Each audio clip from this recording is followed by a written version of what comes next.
Ini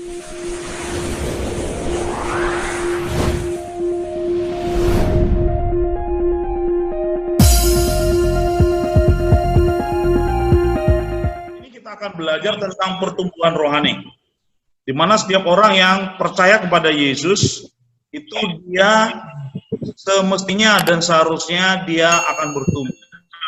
Nah, coba kita jawab pertanyaan ini, apakah Anda ingin bertumbuh? Nah, itu pertanyaan yang pertama. Pertanyaan yang kedua, apakah yang perlu Anda perbuat sekarang supaya Anda bertumbuh secara rohani? Untuk kita bertumbuh, maka diperlukan sarana pertumbuhan supaya kita bisa bertumbuh. Nah, sesungguhnya Tuhan memberikan kita sarana untuk bertumbuh, yaitu ada 5 hal sarana untuk pertumbuhan rohani kita. Yang pertama adalah Alkitab. Itu sarana untuk kita bertumbuh, yang pertama adalah Alkitab. Nah, yang kedua beribadah. Yang ketiga adalah persekutuan. Yang keempat adalah bersaksi. Ya, bersaksi. Dan tidak kalah pentingnya juga adalah berdoa. Kita harus berdoa, ya. Itu 5 sarana pertumbuhan rohani supaya kita bertumbuh secara dinamis, ya, secara kontinu, berkesinambungan. Nah, pertanyaannya sekarang, bagaimana Anda seharusnya melakukan hal ini?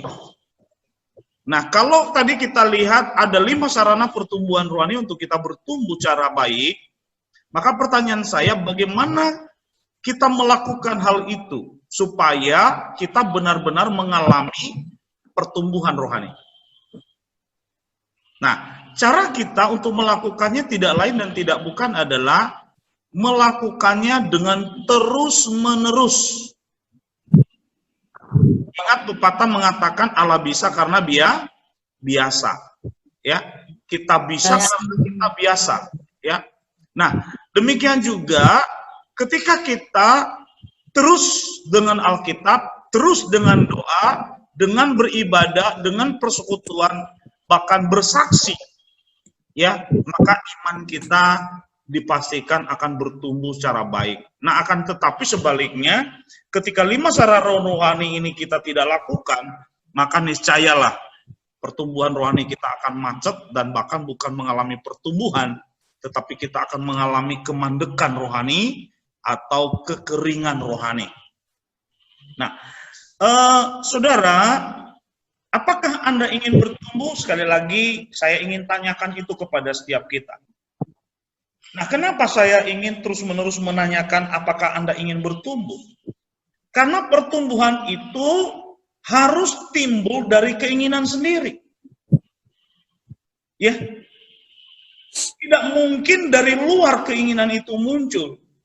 Kalaupun saya ingin contoh Peru bertumbuh, tetapi Peru tidak mau bertumbuh, maka percuma keinginan saya untuk supaya Peru bertumbuh. Sementara Peru tidak ingin bertumbuh. Jadi, coba kita tanyakan masing-masing kita, apakah benar-benar kita ingin bertumbuh? Nah, kalau kita benar-benar ingin bertumbuh, maka itu berarti kelima sarana pertumbuhan rohani ini mutlak, ya, kita lakukan di dalam kehidupan kita, ya. Kita baca Alkitab, kita berdoa, kita beribadah, kita bersekutu dengan Tuhan, kita bersaksi, membagikan iman kita kepada orang lain. Nah, berikutnya, Tuhan telah memberikan kehidupan yang baru kepada Anda. Sekarang saudara harus melakukan bagianmu untuk mengembangkannya. Jadi sesungguhnya Yesus, ya, sudah memberikan kita kehidupan, ya. Yesus berkata, sebab pencuri datang untuk mencuri dan membinasakan, tetapi aku datang untuk memberikan hidup yang berkelimpahan. Kalau kita baca di dalam Yohanes pasal 10 ayat 10 tentang gembala yang baik, di sana Yesus mengatakan bahwa Ia datang untuk memberikan kita kehidupan yang berkelimpahan. Nah, kehidupan yang berkelimpahan di sini tidak berbicara tentang materi, bukan. Tetapi kehidupan rohani, kehidupan spiritual, ya, kehidupan spiritual yang berkualitas. Ya, seringkali orang Kristen berpikir bahwa kehidupan yang dimaksudkan Yesus di situ adalah kelimpahan materi, ya, kemakmuran, ya, kegelimpahan harta dan uang. Bukan. Kenapa? Karena itu ada sebuah kesetaraan kalimat yang digunakan oleh Yesus. Dia berkata di dalam Yohanes pasal 10 ayat 10, coba kita lihat saja supaya kita tidak salah. Ya. Dalam Yohanes 10 pasal 10, Yohanes 10 ayat 10, coba kita baca dulu, ya.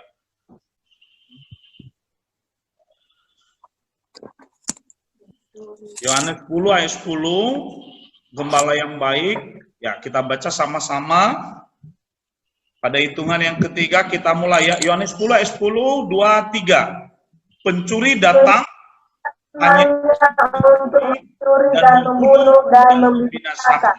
Aku datang supaya mereka hidup dan mempunyainya dalam segala kelimpahan. Nah, itu yang dikatakan oleh Yesus kepada kita, saudara. Ya. Nah, kalau pencuri datang hanya untuk mencuri, membunuh, dan membinasakan, ini berbicara tentang kekekalan. Ya, kebinasaan kekal, bukan bicara soal di dunia ini. Tetapi Yesus datang supaya kita mempunyai hidup. Nah, kata hidup di sana ada dua di dalam bahasa Yunani. Yang pertama adalah bios. Ya. Nah, makanya ada ilmu biologi, yaitu ilmu hidup. Ya. Bios. Sekali lagi, bios. Nah, apa itu bios? Hidup materi. Hidup secara fisik. Gitu ya. Nah, sedangkan kata yang dipakai oleh Yesus dalam bagian ini yaitu zoe. Nah, apa itu zoe? Zoe itu adalah hidup kekal. Jadi kualitas kehidupan rohani yang diberikan Yesus kepada kita adalah yaitu sesuatu yang bernilai kekal, ya, yang tidak dapat diukur secara materi atau secara fisik. Dan kehidupan yang Tuhan berikan kepada kita itu adalah kehidupan yang berkelimpahan, memiliki tingkat nilai yang sangat tinggi. Ya, itu yang diberikan Yesus pada kita. Jadi untuk bertumbuh kita memiliki sebuah modal. Kenapa? Karena Tuhan telah memberikan kita kehidupan. Nah, saya kasih contoh. Kalau seandainya kita menanam sebuah benih, gitu ya, kita menanam sebuah benih, lalu katakan saja benih kacang, ya, kacang tanah begitu ya, atau kacang panjang begitu. Benih itu tentu ditanam di dalam tanah. Gitu ya. Saya mau bertanya kepada kita. Apakah supaya bibit atau benih kacang tadi supaya ia tumbuh dan supaya ia menjadi besar, apakah yang kita lakukan kepadanya, apakah dengan memberikan dia pupuk atau menunggu dia hidup? Menurut kalian apa? Memberi pupuk. Memberi pupuk, padahal belum dia hidup gitu loh, baru ditanam, ya, lalu kita taruh pupuk. Tahu apa yang akan terjadi kalau benih itu baru ditanam, belum hidup, belum tumbuh? Apa yang akan terjadi? Dia akan mati. Ya, pupuk itu akan membunuh dia. Nah, gitu. Nah, demikian juga orang yang belum memiliki kehidupan baru di dalam Yesus, mustahil dia untuk bertumbuh. Nggak bisa. Karena kalau kita berikan dia pupuk supaya ia bertumbuh, justru akan mematikan dia. Nah, akan tetapi kita yang telah memiliki Kristus, kita yang telah mengalami perjumpaan yang secara pribadi dengan Yesus, kita memiliki sebuah modal untuk bisa bertumbuh, yaitu kehidupan baru yang diberikan kepada kita oleh Yesus. Nah, Yesus sudah memberikannya kepada kita. Nah, sekarang apa yang seharusnya menjadi bagian kita untuk mengembangkannya? Bagian kita adalah meresap. Ketika Yesus memberikan kita kehidupan, maka yang perlu kita lakukan adalah bagikan sebuah tanaman yang sudah hidup, Maka untuk dia tumbuh sekarang adalah dia harus meresap sebanyak mungkin ya bahan makanan gizi supaya ia benar-benar bertumbuh. Nah, demikian juga kita di dalam Yesus, supaya kita bertumbuh secara baik dan berkembang, yang perlu kita lakukan adalah mengakar secara dalam di dalam Yesus. Amin. Menancapkan akar kita dan menarik, meresap ya semua makanan rohani yang bergizi ya yang dapat memberikan kita pertumbuhan rohani ya. Jadi makanan rohani itu yaitu kelima sarana tadi kita betul-betul nikmati, kita betul-betul makan sebanyak-banyaknya supaya pertumbuhan kita semakin baik. Seperti contoh, ketika kita malas makan ya, atau kasih contoh saja kita makan sekali sebulan gitu ya. Saya mau bertanya, kalau kita makan sekali sebulan bertumbuh tidak? Mati, Pak. Mati, bukan tumbuh malahan ya, mati gitu ya. Ya, seminggu udah lemes, udah loyo, 2 minggu udah kurus rempeng gitu ya. Akhirnya sebulan udah mati gitu kan. Nah, demikian juga orang-orang yang ada di dalam Kristus ketika dia tidak meresap, ketika dia tidak menarik, ketika dia tidak menikmati makanan rohani yang bergizi, yang memberikan pertumbuhan rohani kepadanya, maka ia akan mengalami kegersangan rohani. Ya, dia akan mengalami satu kekeringan rohani yang begitu besar, yang tidak tertahankan sekali.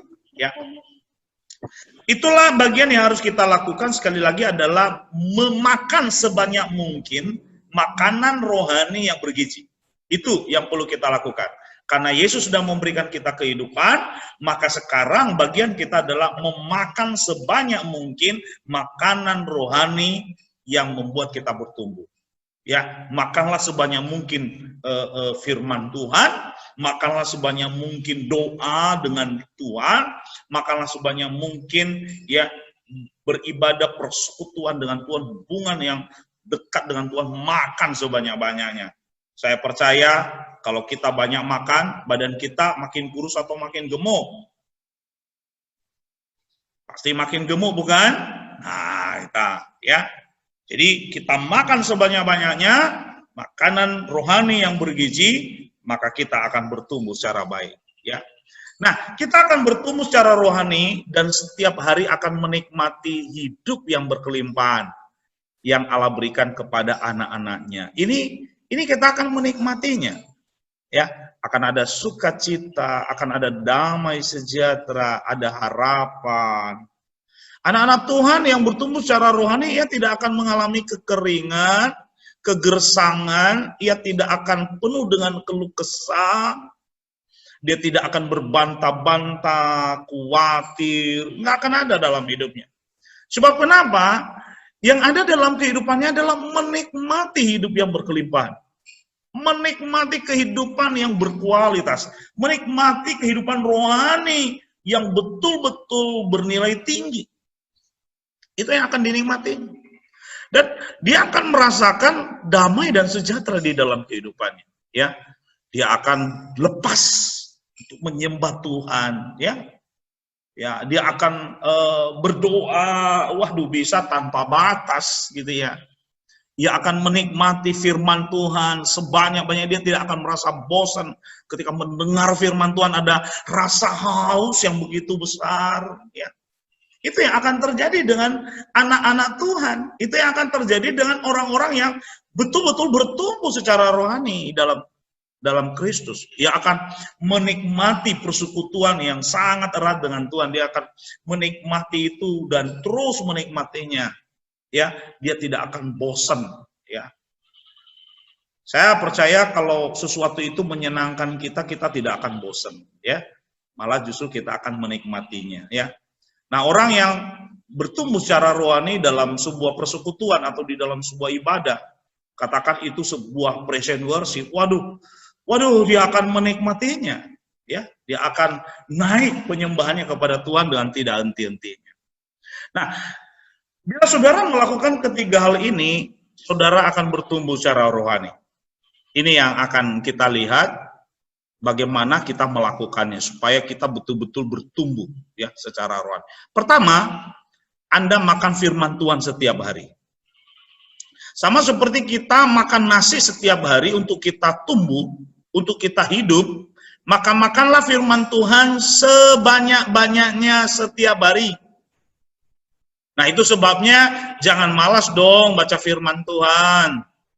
Renungkan firman Tuhan itu ya, itu makanan rohani loh buat kita. Kita menikmatinya, kita memakannya, dan kita akan kenyang dibuatnya. Yesus berkata ketika berhadapan dengan iblis dalam pencobaan di padang gurun, dia berkata ketika iblis mencobai, ya, jika benar kau anak Allah, ubahlah batu menjadi roti. Masih ingat apa jawaban Tuhan Yesus? Manusia hidup bukan dari roti saja. Itu sesuai dengan firman Tuhan dalam kitab Ulangan. Ya. Nah, oleh karena itu supaya kita mengalami pertumbuhan rohani, jangan hanya makan firman Tuhan sesekali. Sekali sebulan, sekali setahun, atau sekali seumur hidup. Ya, parah ya kalau makan firman Tuhan hanya sekali seumur hidup. Ya kan? Betapa miskinnya rohani orang yang seperti itu. Saya bisa pastikan orang yang jarang dengan firman Tuhan, orang yang tidak makan firman Tuhan, betul-betul kehidupannya itu sangat kering, gersang. Ya, tidak ada kehidupan di sana. Kalian pernah lihat bukit yang tandus atau gunung yang tandus yang tidak ada pepohonan? Ya, kering bukan? Seperti itulah keadaan orang yang jauh dari firman Tuhan. Ya. Nah, supaya kita bertumbuh sekali lagi, makanlah firman Tuhan setiap hari. Ya. Mbak, kita lihat di dalam Mazmur pasal 1, coba kita lihat di sana, saudara, Mazmur pasal 1. Coba kita baca sebentar Mazmur pasal 1. Seperti apa orang yang makan firman Tuhan? Ya, seperti apa dia? Ya. Yuk kita baca Mazmur pasal 1 ayat 1 sampai ayat 3.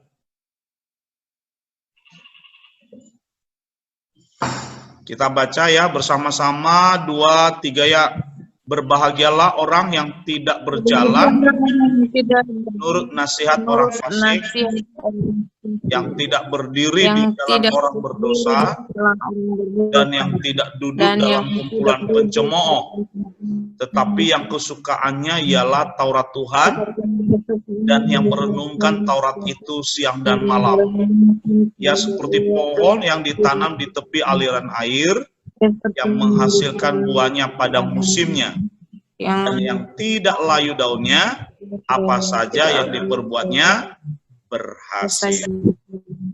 Ya, jadi orang yang menikmati firman Tuhan setiap hari, ia seperti pohon, ya, pohon yang ditanam di tepi aliran air. Nah, pohon yang ditanam di tepi aliran air tentu tidak akan kekurangan air, bukan? Dia tidak akan kekurangan air hidup. Ya, ia akan segar, ia akan subur. Daunnya hijau. Ya, ketika musim panas tiba, dia tidak akan layu. Kenapa? Karena tersedia banyak air untuk hidup. Ya. Nah, ia juga akan menghasilkan buah pada musimnya. Nah, Tuhan begitu ingin kita mengalami pertumbuhan. Dan supaya kita bertumbuh, bagian kita sekali lagi adalah makanlah sebanyak mungkin firman Tuhan itu. Dalam Matius pasal 4 ayat 4 tadi, Yesus menjawab, ada tertulis manusia hidup bukan dari roti saja, tapi dari firman yang keluar dari mulut Allah. Ini tidak berbicara secara fisik ya, ini bukan bicara materi. Ayat firman Tuhan ini bicara tentang hal rohani, begitu ya, bahwa ketika kita menikmati firman Tuhan, kita mengalami kepuasan. Ya, jiwa kita puas. Makanya firman Tuhan berkata, berbahagialah orang yang lapar dan haus akan kebenaran, karena mereka akan dipuaskan. Ada sebuah kepuasan yang tak ternilai oleh uang, bagi orang yang hidup dalam firman, yang menikmati firman Tuhan itu. Petrus 2 ayat 2 berkata, dan jadilah sama seperti bayi yang baru lahir, yang selalu ingin akan air susu, yang murni dan yang rohani, supaya olehnya kamu bertumbuh dan beroleh keselamatan. Ya, dia katakan jadilah sama seperti bayi. Coba lihat bayi, terus haus, sangat haus, ya, sangat ingin selalu dengan air susu. Ya, terus ingin menikmatinya. Coba lihat anak bayi, ya. Dulu kami punya bayi, waduh, pinginnya minum terus, ya kan? Ya, baru aja dikasih, ya udah minta lagi, ya kan? Ya, kenapa ya? Dan lihat bayi, selama belum dikasih minum susu, ya tetap tidak diam, ya, ia terus menangis. Kenapa? Rasa haus yang begitu sangat. Nah, mari kita seperti bayi, kata firman Tuhan. Ada rasa haus yang begitu besar di dalam diri kita yang kita mau betul ingin nikmati di dalam Yesus Tuhan kita. Amin. Kita nikmati. Mari kita rasakan itu, ya. Supaya pertumbuhan rohani kita semakin besar di dalam Dia. Nah, ada satu contoh yang diberikan oleh pemazmur, dia mengatakan bahwa seperti rusa yang haus, seperti rusa yang merindukan sungai. Nah, saudara, apa itu rusa yang merindukan sungai, saudara? Ya, rusa yang merindukan sungai tidak lain, tidak bukan adalah rusa yang betul-betul menginginkan air. Rusa yang haus, yang akan dia perbuat adalah mencari air sampai ia ketemu. Dan selama ia belum menemukan air, dia tidak akan pernah berhenti untuk mencari. Saya rindu kita seperti rusa yang haus akan firman Tuhan. Kita tidak akan puas, kita tidak akan berhenti sebelum menemukannya. Sekarang ini, saudara, untuk mendapatkan firman Tuhan, begitu mudahnya. Tapi sebegitu mudahnya kita menemukan firman Tuhan, ada banyak orang yang tidak menginginkannya, saudara. Di Cina, itu Alkitab itu disobek-sobek. Mereka begitu bersuka cita ketika mendapatkan satu sobekan Alkitab. Yang kita dapatkan bukan satu sobekan Alkitab, saudara. Utuh satu Alkitab yang terdiri dari 2 perjanjian, yaitu ada 66 buku di dalamnya, di mana kita akan sangat puas menikmatinya. Tetapi akan berbeda ketika orang-orang di Cina, saudara, karena rasa lapar yang begitu sangat yang mereka alami, selembar pun mereka sangat rindukan. Mereka akan membaca itu bagaikan menemukan emas perak. Ya, mereka akan bersuka cita, mereka akan membacanya dengan hati yang sungguh. Ya, itu yang terjadi, saudara. Nah, mari kita seperti rusa. Ketika rusa menemukan air, maka ia tidak akan menunda-nunda. Dia akan melompat ke dalam air itu, bukan hanya mencicipinya dari luar, tetapi melompat masuk ke dalam air itu dan meminum sampai benar-benar puas. Dan ia tidak akan keluar dari dalam air itu sebelum ia benar-benar puas. Nah, oleh karena itu mari kita minum, mari kita makan firman Tuhan sampai benar-benar kita puas. Jangan kita berhenti sebelum kita puas. Dan saya mau kasih tahu kita, saudara, semakin kita dalam menikmati firman Tuhan, tidak akan pernah ada kepuasan, saudara. Kita akan terus haus, kita akan terus haus. Dalam pengalaman saya, dalam belajar firman Tuhan, saudara, saya semakin hari, semakin mendapatkan yang baru. Baru, dan baru. Ya, sungguh firman Tuhan, Alkitab kita itu, kitab suci kita itu adalah benar-benar firman Tuhan yang hidup relevan di segala zaman. Ya, ia tidak akan pernah ketinggalan zaman. Dia betul-betul diikuti oleh zaman diatur olehnya. Jadi kita tidak akan pernah merasa bosan untuk menikmati firman Tuhan. Saya rindu seperti bayi, demikian kita. Oleh pemazmur lagi dia mencontohkan kerinduan hati orang untuk makan firman Tuhan itu seperti tanah gersang. Coba kalau tanah sudah kemarau panjang, coba perhatikan gitu ya, retak-retak ya, begitu ya. Coba siramkan dia air, tergenang tidak airnya? Bukankah seluruhnya meresap habis, diisap oleh tanah itu? Ya. Nah, mari biarlah hati kita gersang seperti itu, merindukan firman-Nya, kita ingin menikmatinya, memakannya sampai benar-benar kita puas, sampai betul-betul habis seluruhnya. Nah, saudara, ini yang perlu saudara dan saya lakukan untuk bertumbuh, memakan firman Tuhan itu. Nah, saudara,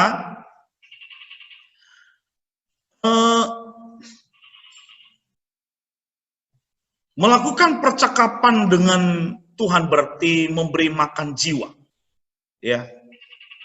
Sekali lagi, bercakap-cakap dengan Tuhan berarti kita sedang memberi makan jiwa kita. Ya.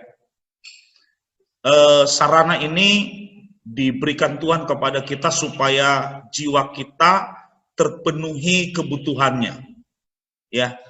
Coba kita lihat di dalam Mazmur pasal 23 ayat 1 sampai ayat yang ketiga. Kita baca sama-sama 2, 3. Tuhan adalah gembalaku, Tuhan adalah akan kekurangan aku, yang membaringkan aku di padang yang berumput hijau, yang membimbing aku ke air yang tenang,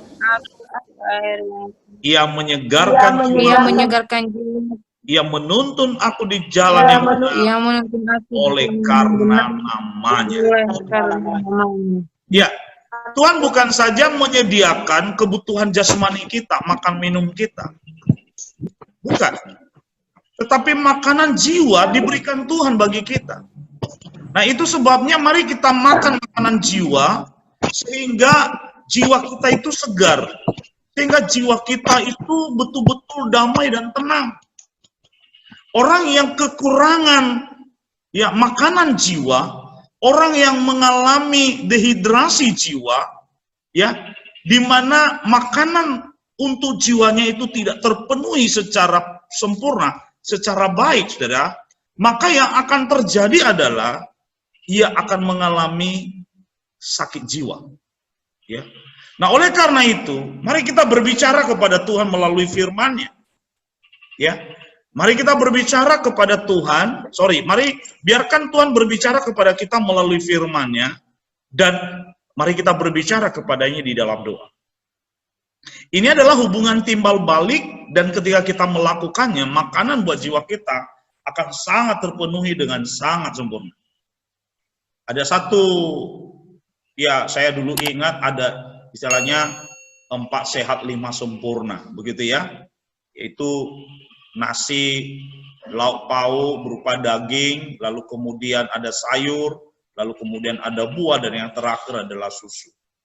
Nah, dengan kita berdialog, dengan kita bercakap-cakap, dengan kita berinteraksi, dengan adanya hubungan kita dengan Tuhan, maka jiwa kita akan ya kenyang, ya.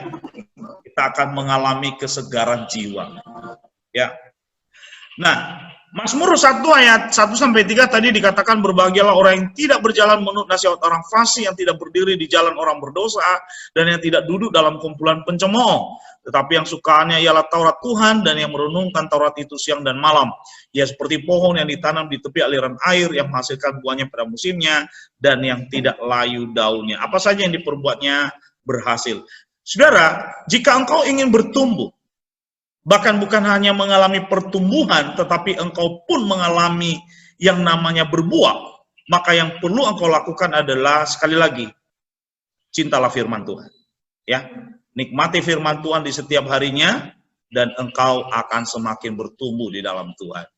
Akan tetapi, kalau engkau jarang dan firman Tuhan, bahkan mungkin tidak menikmati, tidak memiliki waktu yang cukup dan baik untuk membaca dan merenungkan firman Tuhan, saudara, saya sangat yakin kondisi rohani Anda seperti telur di ujung tanduk. Nah, oleh karena itu, mari kita gunakan waktu kita sebanyak mungkin. Jangan sibuk dengan Facebook, saudara. Saya takutnya kita orang Kristen lebih banyak waktu kita untuk baca status orang, tapi seringkali waktu kita untuk membaca firman Tuhan sangat kurang sekali. Bahkan tidak sedikit orang begitu terburu-buru, ya, terburu-buru untuk membaca, menyelesaikannya, ya, 5 menit, 10 menit, lalu sudah selesai begitu ya. Tapi saya rindu, saudara. Yuk, setiap hari makan firman Tuhan. Amin. Yang kedua, untuk kita supaya bertumbuh, yang perlu kita lakukan adalah mengandalkan Tuhan setiap hari. Nah, orang yang mengandalkan Tuhan setiap hari pasti diberkati. Firman Tuhan berkata, diberkatilah orang yang mengandalkan Tuhan, yang menaruh harapannya pada Tuhan. Ia akan seperti pohon yang ditanam di tepi air, yang merambatkan akar-akarnya ke tepi batang air, dan yang tidak mengalami datangnya panas terik, yang daunnya tetap hijau, yang tidak khawatir dalam tahun kering, dan yang tidak berhenti menghasilkan buah. Orang yang mengandalkan Tuhan, orang yang trust dengan Tuhan, orang yang percaya kepada Tuhan, menaruh harapannya kepada Tuhan, itu diumpamakan seperti pohon yang ditanam di tepi air. Sama seperti tadi orang yang kesukaannya adalah firman Tuhan, ia juga adalah seperti pohon, ya, di mana akar-akarnya tertambat itu di tepi batang air. Tersedianya sebanyak-banyaknya air untuk hidupnya. Ada sumber air, ya. Yesus pernah satu kali, saudara, datang ke sumur ketika ia berjalan ke Yeriko, saudara, ya, melewati daerah orang Samaria. Lalu pada waktu itu ada seorang perempuan yang lagi menimba air dan Yesus berkata kepadanya, ya, berilah aku minum. Lalu kemudian Yesus berkata, dia berkata kepada Yesus, tapi engkau Tuhan nggak punya timba. Ya, ini sumur ini dalam. Lalu Yesus berkata kepadanya, kayak kalau engkau meminta air yang daripadaku, niscaya engkau akan menerimanya, dan air itu akan mengalir terus di dalam hati. Nah, air apa yang dimaksud oleh Yesus, saudara? Bukan air fisik, bukan. Tapi itu adalah firman, ya. Itu adalah kehidupan. Nah, saudara, orang yang mengandalkan Tuhan, orang yang menaruh harapannya kepada Tuhan, orang yang percaya kepada Tuhan, dia akan kuat, ia akan bertahan, ia tidak akan mengalami kekhawatiran, ia tidak akan cemas, karena ia tahu kepada siapa yang percaya dan apa yang dipercayakannya akan tetap ada sampai selamanya. Nah, oleh karena itu, saudara, saya mau mengajak kita belajar untuk mengandalkan Tuhan. Terkadang kita dalam praktek hidup, saudara, kita mengandalkan diri kita sendiri. Satu contoh, ketika engkau merencanakan studimu di setiap semester. Saya tidak tahu apakah engkau ada komunikasi dengan Tuhan dan bertanya, Tuhan, di semester ini menurut Tuhan mata kuliah yang bisa dan harus saya kontrak itu berapa ya Tuhan? Berapa yang kau izinkan bagiku untuk saya bisa ambil di semester ini, Tuhan? Di mana ketika saya mengambilnya saya tidak akan gagal. Saya tidak akan bolos, saya tidak akan ketinggalan, dan nilai saya itu bagus. Terkadang ketika kita menyusun, ya, kartu rencana studi kita, banyak orang itu, ya, dia buat sesuka hatinya tanpa pernah melibatkan Tuhan. Nah, mari kita belajar, sekali lagi, mari kita belajar mengandalkan Tuhan. Sebab orang yang mengandalkan Tuhan tidak akan rugi. Ya, tetapi ada sebuah keuntungan besar bagi orang yang mengandalkan Tuhan. Apa itu? Diberkati. Ya. Coba bagian terakhir dikatakan yang tidak berhenti menghasilkan buah. Apapun yang diperbuatnya berhasil. Ada hasil yang dihasilkan. Dan hasilnya itu bagus, hasilnya itu memuaskan. Bukan sekedar. Nah, oleh karena itu rencanakanlah studimu bersama dengan Tuhan. Andalkan Tuhan. Ketika malam engkau ingin belajar, saya ingin engkau berdoa, bertanya sama Tuhan. Tuhan Yesus, aku ingin belajar malam hari ini. Dan aku mohon pimpinan Tuhan. Aku terbatas, Tuhan, kemampuanku tidak sempurna. Aku penuh dengan kekurangan. Tapi aku percaya Engkau maha besar, Engkau maha kuasa, Engkaulah sumber pengetahuan. Oleh karena itu Tuhan, apa yang aku pelajari malam ini, aku minta kepadamu. Engkau bukakan pikiranku dan berkatilah. Mari saudara, ini contoh-contoh kecil yang bisa kita perbuat di dalam kehidupan kita sehari-hari. Ya, mengandalkan Tuhan dalam semua aspek kehidupan. Sekecil apapun andalkanlah Tuhan. Tadi saya dengan Peru menanam 2 pohon, yaitu pohon rambutan dan pohon jambu, gitu ya. Ketika menaruh pohon itu, saya katakan dalam nama Tuhan Yesus, saya tanam pohon ini. Ya. Jadi apapun yang kita lakukan, saudara, mari kita melakukannya di dalam Tuhan. Amin.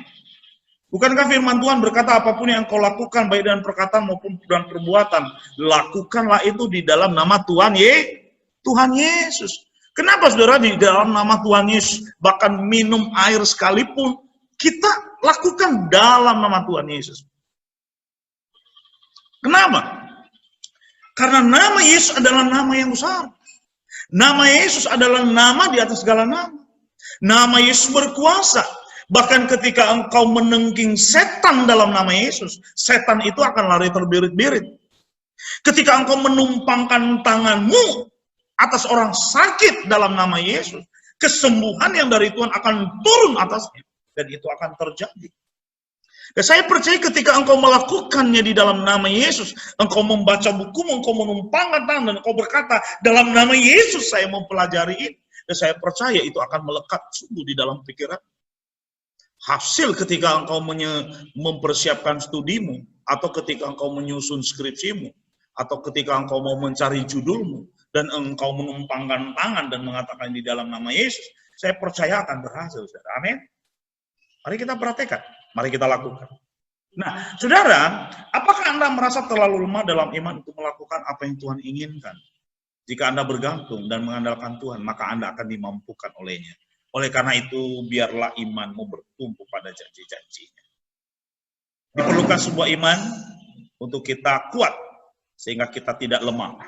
Ya, pengandalan kita akan Tuhan, kebergantungan kita kepada Tuhan, itu menentukan berhasil tidaknya kita. Ya, seberapa kuat, seberapa dalam kita mengandalkan Dia. Orang yang mengandalkan Tuhan, sekali lagi saudara, pasti diberkati. Amin.